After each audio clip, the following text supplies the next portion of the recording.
Hello everyone, I am सिमरन त्यागी और आज हम इस वीडियो में पढ़ने वाले हैं जूलॉजी फर्स्ट सेमेस्टर की जो हमारी यूनिट 4 है, कोशिका चक्र, कोशिका विभाजन एवं कोशिका संकेतन। इसको हम इस वीडियो में आज सोल्व करने वाले हैं इसके MCQs. Unit first, second and third जो मैं ऑलरेडी चैनल पर डाल चुकी हूँ, आप लोग जाकर जरूर देखिए। और यूनिट 4 को अब हम इस वीडियो में देखने वाले हैं, इसके एमसीक्यूज सोल्व करने वाले हैं। तो चलिए देखते हैं कि किस टाइप के क्वेश्चंस जो हैं वो हमारे यूनिट 4 में दिए गए हैं। यूनिट 4 का पार्ट ए मैं ऑलरेडी चैनल पर डाल चुकी हूँ, जिसमें हमारे 1 से लेकर 41 तक क्वेश्चंस हैं। अब देखते हैं 42 से हमारे किस टाइप के क्वेश्चंस हैं। यहाँ पर दिया गया है कि आरएनए और प्रोटीन का संश्लेषण किस फेज में होता है। ठीक है, डैश करके दिया गया है ना, तो ये होता है हमारा G1 फेज में। जो ग्रोथ फर्स्ट फेज होता है, इसमें आरएनए और प्रोटीन का संश्लेषण होता है किसके लिए? डीएनए के प्रतिकृतिकरण के लिए, ताकि एस प्रावस्था में डीएनए क्या है, डीएनए की कॉपी बन जाए। देन यहाँ पर पूछा गया है कि अर्धसूत्री विभाजन के दौरान सूत्र युग्मन कब होता है। जो सूत्र युग्मन होता है यानी सिनेप्सिस, वो कब होता है? अर्धसूत्री विभाजन में, मियोसिस में। तो ये होता है हमारा जाइगोटिन फेज में। ऑप्शन ए यहाँ पर करेक्ट है। देन पूछा है कि ध्रुवीय तंतु किससे बने होते हैं। जो स्पिंडल फाइबर्स होते हैं वो किससे बने होते हैं? स्पिंडल फाइबर्स जो होते हैं ये हमारे ट्यूबुलिन से बने होते हैं। ऑप्शन बी करेक्ट है, याद रखना। देन पूछा है गुणसूत्र किस अवस्था के दौरान अलग होते हैं। जो गुणसूत्र होते हैं वो हमारे एनाफेज में अलग होते हैं। ठीक है, prophase, metaphase, then anaphase. Anaphase में गुणसूत्र जो होंगे वो अलग हो जाएंगे, प्रोफेज में क्लियरली दिखेंगे। ठीक है, प्रोफेज के बाद आएगा हमारा मेटाफेज। मेटाफेज में और ज्यादा विजिबल होंगे, एनाफेज में क्या होगा, एनाफेज में अलग हो जाएंगे। देन पूछा गया है कि जीन विनिमय ओवर के बीच होता है, यानी जो क्रॉसिंग ओवर है वो किन के बीच होता है। तो ये होता है हमारा द्विसंयोजकों के गैर समान अर्ध गुणसूत्र के बीच। ऑप्शन सी यहाँ पर करेक्ट होगा। जो नॉन सिस्टर क्रोमैटिड्स होती हैं बाइवेलेंट, उनके बीच होता है। देन यहाँ पर हमारे से पूछा गया है कि तारक केंद्र का प्रकृतिकरण किस अवस्था में होता है। जो सेंट्रियोल्स होते हैं, सेंट्रियोल्स का प्रतिकृतिकरण कब होता है। तो ये होता है इंटरफेज के दौरान। ऑप्शन ए यहाँ पर करेक्ट होगा। देन पूछा गया है कोल्चिसिन कोशिका विभाजन की निम्न में से किस अवस्था को रोकता है। ये रोकता है मेटाफेज को। ऑप्शन डी यहाँ पर करेक्ट है। उसके बाद पूछा है कि कोशिका पट्टिका के दौरान बनती है। जो हमारी सेल प्लेट होती है वो कब बनती है? ये बनती है हमारी कोशिका द्रव्य विभाजन होता है जब सेल के अंदर, साइटोकाइनेसिस, इसके दौरान। ऑप्शन यहाँ पर करेक्ट है। इसके बाद पूछा गया है कि डीएनए प्रतिकृति किस अवस्था के दौरान होती है। डीएनए प्रतिकृति किस अवस्था के दौरान होती है? ये होती है हमारी एस चरण में। ठीक है, यहाँ जीवन जो है, यहाँ पर क्या होता है, आरएनए और प्रोटीन का संश्लेषण होता है किसके लिए? डीएनए की कॉपी बनाने के लिए। लेकिन डीएनए का प्रतिकरण जीवन प्रावस्था में नहीं होता है। उसके बाद जो हमारी डीएनए की प्रतिकृति होती है वो होती है हमारी एस अवस्था यानी सिंथेसिस चरण में। देन दिया गया है जीव विनिमय ओवर किस अवस्था के दौरान होता है। जो जीव विनिमय ओवर है भाई, ये इंपॉर्टेंट क्वेश्चन है। क्रॉसिंग ओवर याद रखना कि पैकेटीन अवस्था में क्रॉसिंग ओवर होता है। ऑप्शन भी यहाँ पर करेक्ट है। जीन विनियमन कब होता है? पैकेटीन अवस्था में।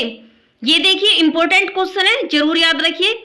देन पूछा है कि बहुगुणिता को कृत्रिम रूप से किसके द्वारा प्रेरित किया जा सकता है। तो बहुगुणिता जो होती है पॉलीप्लॉइडी, इसको हम दे सकते हैं कोल्चिसिन द्वारा प्रेरित किया जा सकता है। ऑप्शन डी यहाँ पर करेक्ट है।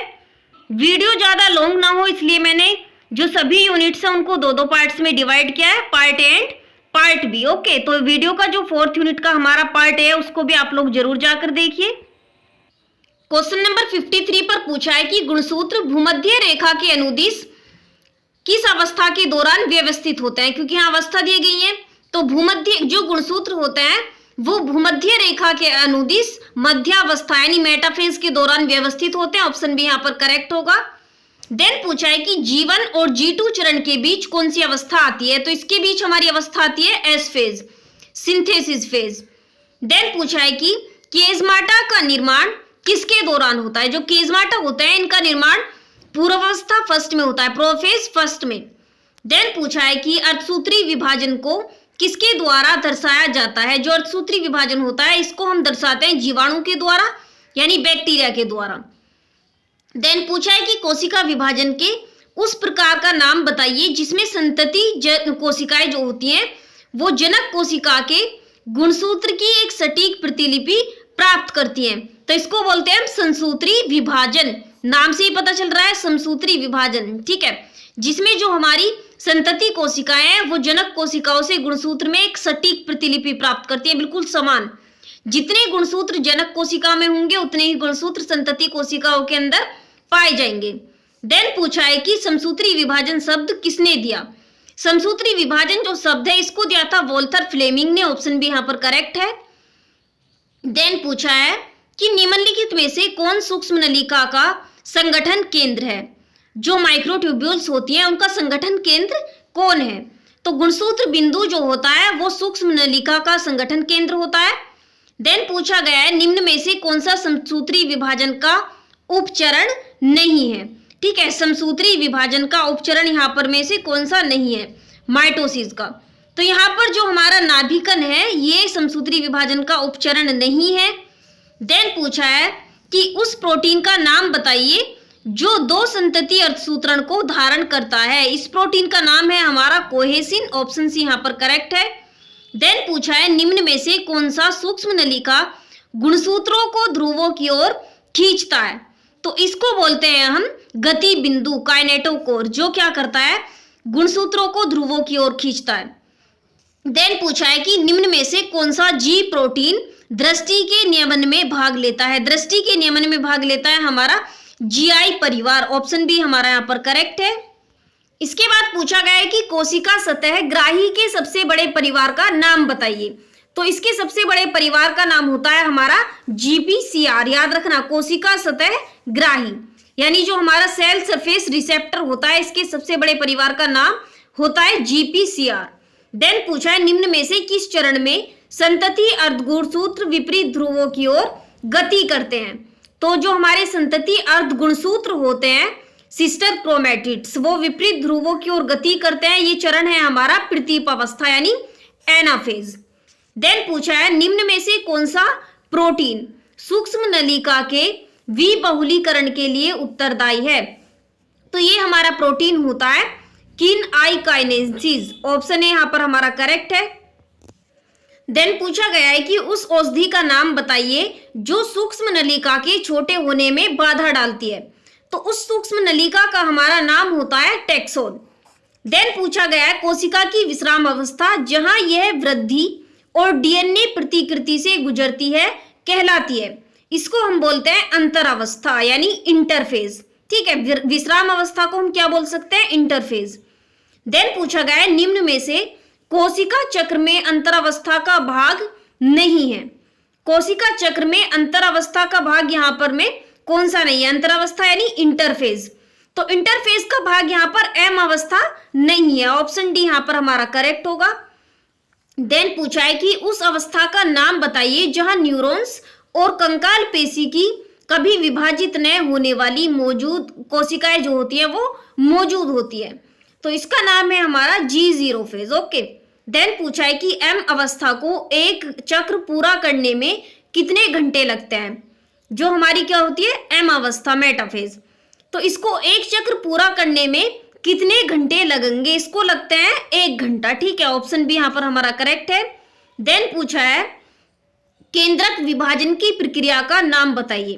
केंद्रक विभाजन की प्रक्रिया को हम बोलते हैं केंद्रक विभाजन, ऑप्शन सी यहाँ पर हमारा करेक्ट है, कैरियोकाइनेसिस। देन पूछा है कि कोशिका चक्र के नियामक घटक का नाम बताइए। कोशिका चक्र के नियामक घटक का नाम होता है साइक्लिन। ठीक है, जो हमारा रेगुलेटरी कंपोनेंट होता है। देन पूछा गया है कि साइक्लिन आश्रित काइनेज निम्न में से किसके द्वारा सक्रिय होते हैं। ये सक्रिय होते हैं साइक्लिन और सीडी के सक्रिय करने वाले प्रोटीन काइनेज से बंद कर, ऑप्शन बी हमारा यहाँ पर करेक्ट होगा, याद रखना। उसके बाद पूछा गया है कि उस साइक्लिन का नाम बताइए जो एम प्रावस्था में भाग लेता है। तो साइक्लिन का नाम है हमारा साइक्लिन बी। देन पूछा गया है कि उस एंजाइम का नाम बताइए जो साइक्लिन के यूबिक्विटिलेशन और विनाश का कारण बनता है। तो ये होता है हमारा, देखो नाम से पता चल रहा है, यूबिक्विटिन लाइगेज, ऑप्शन सी यहाँ पर करेक्ट है। देन पूछा है निम्न में से कौन सा सिग्नल अणु बाह्य कोशिकीय संकेतन के लिए उपयोग नहीं किया जाता है। तो ये सिग्नल अणु है हमारा चक्रीय एएमपी यानी एडिनोसिन मोनोफॉस्फेट। उसके बाद दिया गया है कि निम्न में से बाह्य कोशिकीय संकेतन अनुक्रम को सही क्रम में व्यवस्थित कीजिए। जो क्या होता है बाह्य कोशिकीय संकेतन अनुक्रम, उसको हमें सही क्रम में व्यवस्थित करना है। यहाँ पर दिए गए हैं, ठीक है, जो हमारे ऑप्शंस हैं इसका सही क्रम होगा हमारा। सबसे पहले क्या होता है कि संकेतन कोशिका संकेतन अणुओं का संश्लेषण और विमोचन करती है। देन लक्ष्य तक संकेत का परिवहन होता है। उसके बाद विशिष्ट ग्राही से संकेतन का बंधन होता है और सबसे लास्ट में संकेत पारगमन पथों की शुरुआत जो है फिर होती है। तो यहाँ पर ऑप्शन कौन सा करेक्ट होगा हमारा, जहां पर क्या बन रहा है हमारा third, first, fourth and second. तो यहाँ पर देखिए कौन सा है, ऑप्शन बी।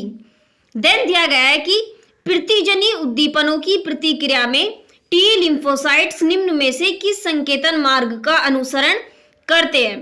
तो ये करते हैं स्वनाड़ी संकेतन यानी ऑटोक्राइन सिग्नलिंग का जो हमारा अनुसरण है करते हैं। ऑप्शन बी यहाँ पर जो है करेक्ट होगा। देन पूछा है कि उस संकेतन का नाम बताइए जिसके लिए संबंधित कोशिकाओं के बीच भौतिक संपर्क की आवश्यकता होती है। तो इस हमारे जो उस संकेतन का नाम है इसको हम बोल सकते हैं जक्स्टाक्राइन सिग्नलिंग। ऑप्शन डी यहाँ पर हमारा करेक्ट होगा। देन पूछा है कि उस सिग्नल अणु को चिन्हित करें जो कोशिका सतहग्राही के साथ परस्पर क्रिया नहीं करता है। तो वह सिग्नल अणु है हमारा टेस्टोस्टेरोन। ऑप्शन सी यहाँ पर करेक्ट है। ये क्या करता है कोशिका सतहग्राही के साथ क्रिया नहीं करता है। ये हो चुकी है हमारी यूनिट 4 कंप्लीट। और बाकी के जो हमारे 4th यूनिट है, क्योंकि 8 यूनिट टोटल हमारी जूलॉजी के अंदर है, 8 के 8 यूनिट आप लोग कंप्लीट कर सकते हैं। इसके लिए आप लोग मेरे चैनल के साथ ज्वाइन हो सकते हैं। Thank you.